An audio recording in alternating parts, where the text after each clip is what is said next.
இன்னைக்கு தனுராசனம் அப்படின்னு ஒரு ஆசனம் பார்க்க போறோம். இதுக்கு மாற்று பெயர் வில்லாசனம் அப்படின்னு சொல்லுவாங்க. இது கொஞ்சம் கஷ்டமான ஆசனம். நல்லா கொஞ்சம் தள்ளி பிடிங்க, விரலு கிட்ட தலை தூக்குங்க. இப்படி ரொம்ப ஜம்ப் ஆகி வண்டியில ஏடா கூடமா ரூட்டு போயிருந்தீங்க, ரோடு சரியில்லை அப்படின்னா இந்த தனுராசனம் செய்தா வலி வராமல் தடுக்கும், இருந்தா போகும். PCOS பாலிசிஸ்டிக் ஓவரி சிண்ட்ரோம்னு சொல்றது, அந்த பிரச்சனை தடுக்கப்படும்.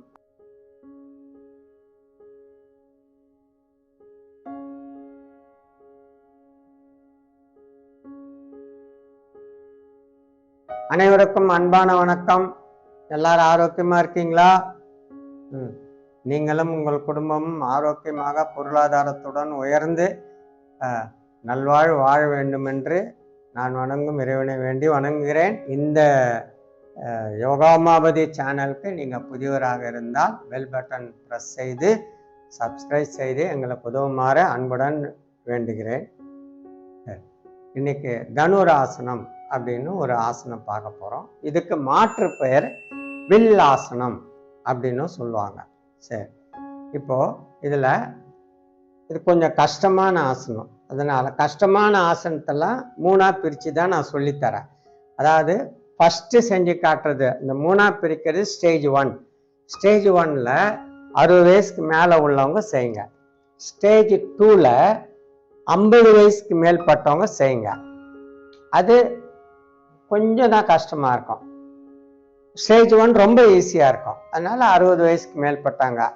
65 வயசுக்கு உண்டானவங்களாம் பார்க்குறீங்கன்னு எங்களுக்கு நாங்கள் எங்கள் சேனல் அனலைசிஸில் போய் பார்த்தா எங்களுக்கு காட்டுது. அதனால அவங்க தான் நிறைய பார்க்குறீங்களாம். இன்னும் கேட்டால் 50லேருந்து 65 வயசு மேலே உள்ளவங்க தான் நிறைய எங்கள் சேனல் பார்க்குறீங்கன்னு காட்டுது. சரி, ஸ்டேஜ் 2 50 வயசுக்கு மேலே உள்ளவங்க பாருங்கள், பார்த்து செய்யுங்க. சரி, ஸ்டேஜ் 1 அதுதான் இளைஞர்கள் செய்யறதுக்கு. அதை ஸ்டேஜ் 1 தான் பர்ஃபெக்ஷன் ஆசனம். அந்த ஆசனம் எப்படி இருக்குமோ அந்த பர்ஃபெக்ஷனாக செஞ்சு காட்டுவேன். அதை இளைஞர்கள் செஞ்சுக்கங்க. இப்போ தனுராசனத்துக்கு போகலாமா? இது பாருங்க, இது ஸ்டேஜ் 1. அவங்களுக்கு ஸ்டேஜ் 3 வயசானவங்களுக்கு, அவங்களுக்கு இந்த மாதிரி ஒரு டவலு இல்லை இது துப்பட்டா, இந்த மாதிரி ஏதாவது ஒன்று உபயோகப்படுத்தி செய்யுங்க. இது பாருங்க, இதுக்கு முன்னேற்பாடாக ஒன்று செய்யணும். ஒரு சாம்பார் வைக்கணும்னா வெங்காயம் தக்காளி எல்லாம் அரிஞ்சு வச்சுக்கிறோமா, அது மாதிரி இது முன்னேற்பாடு. அதாவது இது வச்சுட்டு சும்மா இப்படி இப்படி அடிங்க. இந்த மாதிரி செய்றீங்கன்னா என்ன ஆகும்னா, தனுராசனத்துக்கு உங்களுடைய கால் மூட்டு இடுப்பு மூட்டெல்லாம் கொஞ்சம் தளர்ச்சி ஆகும், அந்த ஸ்டிஃப்னஸ் போகும். அப்போ நீங்கள் செய்யும்போது உங்களுக்கு ஈஸியாக இருக்கும். இப்போ 60 வயசுக்கு மேற்பட்டவருக்கு அவருக்கு இது அவங்களுக்கு அவங்களே செஞ்சுக்கிற மாதிரி தான் சொல்லி தர போகிறேன். இந்த மாதிரி மனைவியை நீங்கள் வாங்க ஐயா நீ இதை கொஞ்சம் போட்டுக்கூடா சொல்லாதீங்க. அவங்கவுங்க வேலையில பிஸியாக இருப்பாங்க. யாரையும் நீங்கள் டிஸ்டர்ப் பண்ணாதீங்க. பாருங்க, இப்படி போட்டு அமுக்குங்க. அமுக்கிங்கன்னா தலை தூக்குங்க, முடிஞ்சதை செய்யுங்க. இறக்குங்க, விடுங்க, மறுபடியும் அமுக்குங்க, தலை தூக்குங்க. இந்த மாதிரி ஒரு 3 சைக்கிள் செய்யுங்க. இது யாரு? ஸ்டேஜ் 1 60 வயசுக்கு மேலே உள்ளவங்களுக்கு.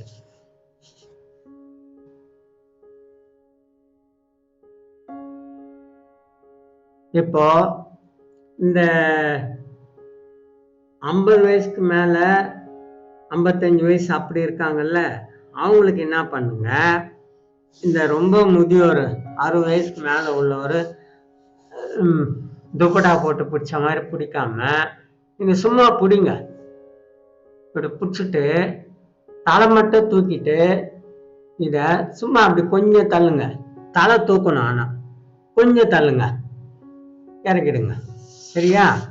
சரி, அந்த மாதிரி எனக்கு தள்ளுறது கஷ்டமாகுது, அப்படியே கால் அமுக்கின்னு தான் இருக்கிறேன் நான் பட்டக்ஸ்ல, அப்படின்ற மாதிரி ஃபீலிங் வந்தா அர்த்த தனுராசனம் செய்யுங்க. அது எப்படின்னா, கால் பிடிச்சிங்களா, இடது கால் பிடிச்சிட்டு தள்ளுங்க, தள்ளிட்டு கை தூக்குங்க. கை தூக்கி அந்த கட்டை விரல் இது நடுவிரல் நகம் பாருங்க. அப்புறம் இந்த பக்கம் தனித்தனியா தூக்கும் போது உங்களுக்கு சாட்டிஸ்பேக்ஷனா செய்ய முடியும். சரியா? சரி. இப்போ நடுத்தர வயது உள்ளவங்களுக்கு, அதாவது 50 வயசு மேல 55 வயசு அப்படி உள்ளவங்களுக்கு ஸ்டேஜ் 2 சொல்லி கொடுத்துருக்கேன். சரி, இப்போ இளைஞர்களுக்கு இதுதான் ஸ்டேஜ் 1. நீங்க அன்னன்னைக்கு 6 மணிக்கு வீடியோ ஓப்பன் ஆகுதுல்ல, அது பார்த்தீங்கன்னா அந்த படத்துல ஸ்டேஜ் 1 படம் தான் இருக்கும். அதாவது ஒரு ஆசனம் எப்படி பர்ஃபெக்ஷனா இருக்கணுமோ அதுதான் இருக்கும். ஸ்டேஜ் 3 துப்பட்டா போட்டது இருக்காது, அதுதான் பர்ஃபெக்ஷன் ஆசனம். ஸ்டேஜ் 1 தான் ஒவ்வொரு ஆசனமும் எப்படி பர்ஃபெக்ஷனா இருக்கணும்ன்றதை செஞ்சிருப்பேன். புரிச்சுட்டீங்களா? இதெல்லாம் இளைஞர்கள் செய்யுங்க. இங்க பிடிக்காத நல்லா கொஞ்சம் தள்ளி பிடிங்க, விரலு கிட்ட தலை தூக்குங்க, இப்படி. சரியா? இப்போ சைடு தான் காட்டணும்ல. இப்போ கேமரா பக்கம் முகம் வச்சு காட்டு. அப்பதான் 2 போஸும் உங்களுக்கு காட்டினதா புரியும். 2 போஸ் காட்டின தவிர இது ஸ்டேஜ் 1 தான், வாலிபர்கள் செய்யக்கூடியதுதான். எவ்வளவு கால் விரியுது பார்த்தீங்களா? ரைட். இப்போ கொஞ்சம் கஷ்டமா இருந்தெல்லாம் செய்தீங்கன்னா பட்டுட்டு கொஞ்சம் ரெஸ்ட் எடுங்க, ரிலாக்ஸ் பண்ணுங்க. அந்த மூச்சு வாங்குறது நிக்கணும். நான் பேசிக்கிட்டே செய்யறதுனால எனக்கு சக்தி ரொம்ப விரயமாகுது இல்லையா? அதனால நானே உங்களுக்கு பேசாம செஞ்சேன்னா எனக்கு டயர்டு வராது. நான் ரொம்ப வருஷமா நான் யோகா பண்றதுனால பேசிக்கிட்டே செய்யும்போது எனர்ஜி ரொம்ப லாஸ் ஆகும். சரி, இப்போ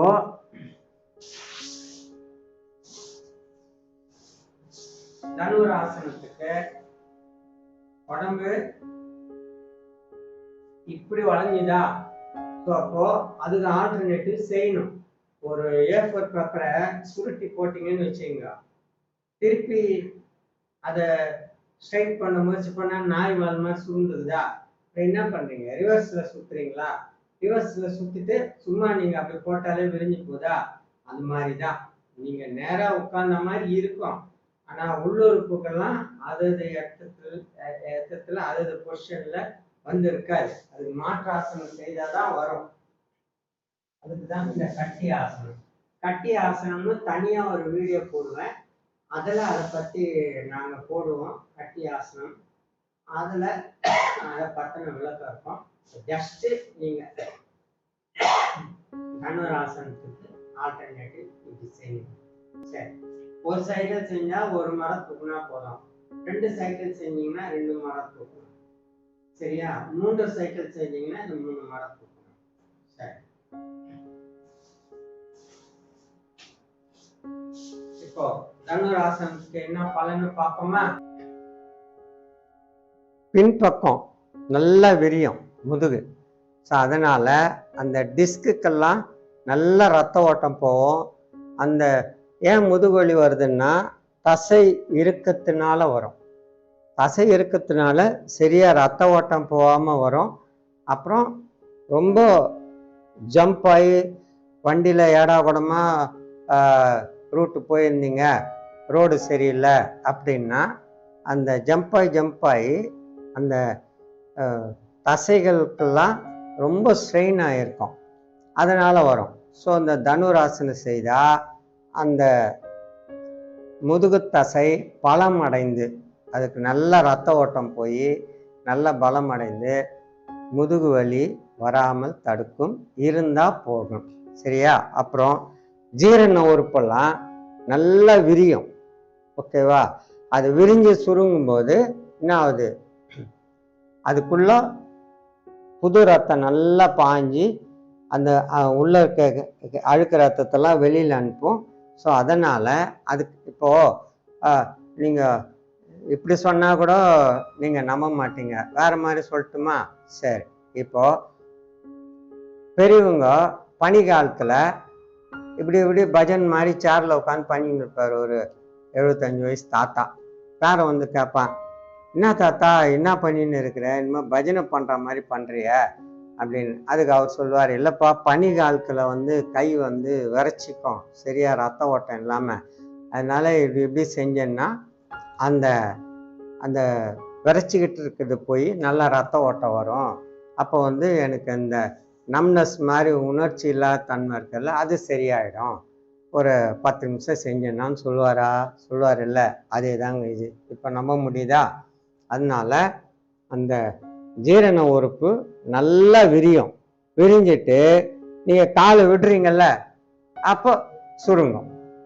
அப்புறம் நீங்கள் தனுராசனம் செய்யும்போது நல்லா விரியும், காலை விட்டவொன்னு சுருங்கும். அப்போது அதுக்கு பயிற்சியும் கிடைக்குது, அந்த விரிஞ்சு சுருங்குற பயிற்சியும் கிடைக்குது.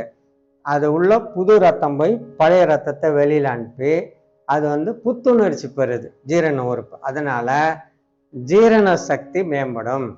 அப்புறம் இந்த மூட்டு இருக்கு இல்லையா, அந்த மூட்டு ஸ்டிஃபாக இருக்குல்ல, அந்த மூட்டுக்கு நெகிழ்ச்சி கிடைக்கும், ஃப்ளெக்சிபிலிட்டி. நெகிழ்ச்சின்னா ஆங்கிலத்தில் ஃப்ளெக்சிபிலிட்டி. அந்த மூட்டு எவ்வளோக்கு எவ்வளோ இறுக்கமாகுது. எல்லாம் இப்போ வந்து நம்ம வந்து சம்மணத்திலேயே உட்காருதில்ல, என்ன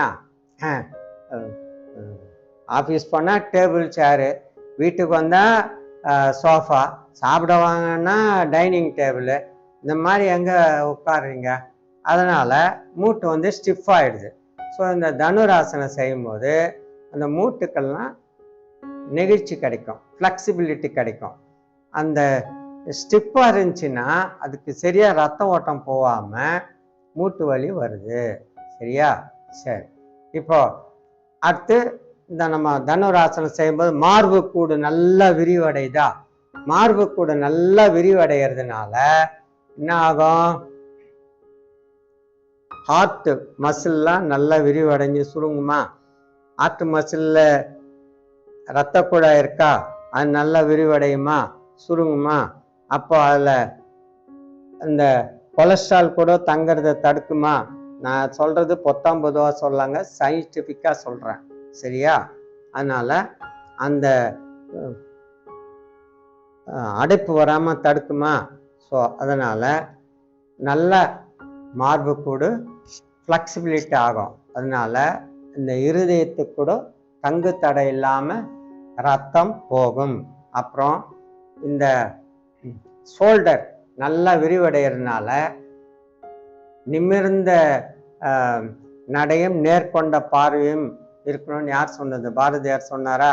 ஸோ அதனால் ஹஞ்சி பேக் வராது, அப்படியே குனிஞ்சிக்கின்னு நடப்பாங்க. சில பேர் பார்த்துருக்கீங்களா, 50 வயசுல கூன் போட்டு நடப்பாங்க.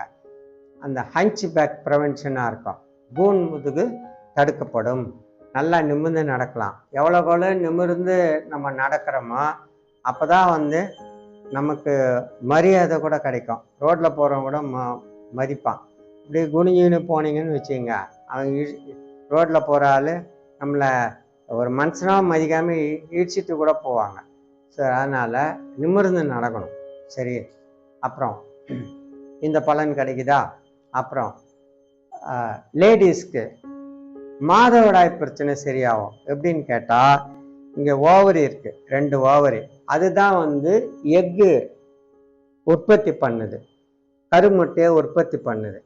அது அப்படியே அது இருக்கிற பொசிஷன்லேயே இருந்துச்சுன்னு வச்சுங்க. இப்போ நம்ம ரொம்ப சுகவாசியாக இருக்கிறோமா, வாஷிங் மிஷினு, அப்புறம் மிக்சி, அப்புறம் கிரைண்டரு. பெண்களுக்கு வந்து எல்லாமே மிஷின் வந்துட்டனால அவங்களுக்கு வந்து உடல் உழைப்பு இல்லாத போயிடுச்சு இல்லையா? அதுவும் பணக்காரங்க வீட்டில் ஹவுஸ் மெய்டு போட்டுருவாங்க, அந்த மாதிரி தான் வேலை பார்ப்பாங்க. இவங்க வந்து சூப்பர்வைசிங் தான் பண்ணுவாங்க, இதை எடுத்தாங்க அதை எடுத்தீங்க, இன்னும் சுகவாசியா. அப்புறம் அதுக்கு எப்படி நல்ல ரத்த ஓட்டம் கிடைக்கும் சொல்லுங்க. அதனால இந்த தனுராசனம் செய்யும் பொழுது அந்த ஓவரி நல்லா விரியும். நீங்க கால் விடும்போது சுருங்கும். திருப்பி தனுராசனம் செய்யும்போது விரியும், கால் விடும்போது சுருங்கும். அப்ப என்ன ஆகும்னா அதுக்கு பயிற்சியும் கிடைக்குதா, அந்த ஓவரிக்கு பயிற்சியும் கிடைக்குதா. முன்ன சொன்னல தாத்தா கை இப்படி இப்படி பஜன் பண்ணும்போது என்ன பலன் கிடைக்குதுன்னு, அப்ப அந்த பலன் ஓவரி கிடைக்குதா. சரி, அதனால அந்த பழைய ரத்தம் போது, புது ரத்தம் உள்ள போகுது, பழைய ரத்தம் வெளியில போகுது, புது ரத்தம் உள்ள போகுது. ஸோ இந்த சுழற்சி நடைபெறதுனால அந்த ஓவரி நல்லா ஸ்டிமுலேஷன் ஆகி அதுக்கு அந்த ஓவரினுடைய ஒர்க் பெர்ஃபார்மன்ஸ் நல்லா இம்ப்ரூவ் ஆகும். ஓகேவா, அதனுடைய செயல்பாடு நல்லா மேன்மையிடும். அதனால அந்த எக்கு உங்களுக்கு நல்லா குவாலிட்டியான எக்கு கிடைக்கும். குவாலிட்டியான எக்கு கிடைக்கும் போது பிசிஓஎஸ் பிரச்சனை வராது. அந்த குவாலிட்டியான எக்கு இல்லாமல் அது சரியான சீரான வளர்ச்சி வராமல் அங்கே தங்கிறது தான், அந்த மாதிரி ஒவ்வொன்றும் தங்கிறது தான் இந்த பிசிஓஎஸ்ன்றது, பாலிசிஸ்டிக் ஓவரி சிண்ட்ரோம்னு சொல்கிறது. சரி, இப்போ அந்த பிரச்சனை தடுக்கப்படும். அதனால் சீரான மாதவிடாய் கிடைக்கும். 19 மாதவிடாயும் கிடைக்கும் சொல்லுங்க. நான் சயின்டிஃபிக்காக விளக்கம் சொல்லியிருக்கேன். அப்புறம் இந்த தொப்பை கரையும், ஆண் பெண் இருப்பாளருக்கும் தொப்பை கரையும். ஏன்னா இந்த தொப்பை நல்லா நசுங்கும், நல்லா விரியும் கவுந்து படுத்து செய்கிறதுனால. ஸோ வயிறில் இருக்க தேவையற்ற சதை குறையும். இவ்வளோ பலன் இருக்கிறதுனால நான் சொல்லி கொடுத்த 3 ஸ்டேஜ் சொல்லி கொடுத்துருக்காரு. ரொம்ப முதியோர், அப்புறம் ரெண்டாவது கொஞ்சம் 50 வயசுக்கு மேலே உள்ளவங்க, அப்புறம் ஸ்டேஜ் 1 அதுதான் உங்களுக்கு 6 மணிக்கு வர வீடியோவில் படமாக தெரியும் உங்களுக்கு. அது வாலிபர்கள் செய்யுங்க. செய்து பலனடையுமாறு அன்புடன் வேண்டுகிறேன். நன்றி, வணக்கம்.